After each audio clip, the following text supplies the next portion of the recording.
Maraming salamat po. Magandang umaga sa ating lahat. Vice Mayor Dodot, sa ating mga konsehal, sa ating mga kawani. Maiksi na lang po ang aking mensahe kasi kawawa naman po kayo. Parang masyado na kayo nasisilaw dyan. Ano? Best in flag raising attire goes to Dr. Emma Sanchez. Congratulations. Pasensya na, Sir Jojo. First runner-up ko lang.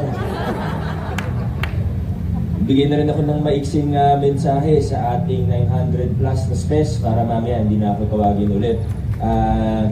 Alam niyo naman po siguro na ang sasahurin ninyo ay 60% galing sa lokal na pamahalaan, galing sa Pasig City. Yung 40% naman po galing sa nasyonal na pamahalaan sa pamamagitan ng DOLE. So sana bilang makakatanggap tayo ng konting sahod mula sa ating pamahalaan, nasyonal, lokal, lagi po natin tatandaan na mas mataas yung responsibilidad kaysa kung ibang programa, kung anong allowance matanggap natin. Pag galing po sa taxpayers, ay kailangan suklian natin sila ng magandang serbisyo.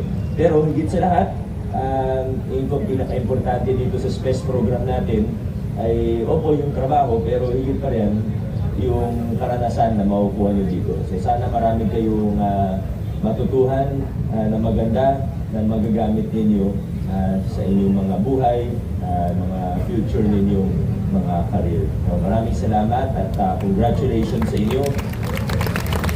At umaasa ako na maayos ang magiging stay nyo dito at naniniwala rin ako na kaya kayo napunta dito dahil dumaan kayo sa tamang proseso. Kayo yung pwedeng magpatotoo na sa pagpasok sa SPES, wala yung kalakasan.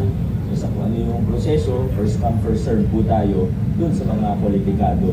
Sa batch na ito po yung mga in-school youth natin na SPES. Noong nakaraan, meron din tayong out-of-school youth na SPES. Siyempre, hindi na natin pinagkasabay para mas marami tayong ma-accommodate dahil tinatiming natin pag walang pasok. So, yun lang po. Maraming salamat. Congratulations sa inyo at sa ating lahat. Good morning po ulit. Adjourn na po tayo.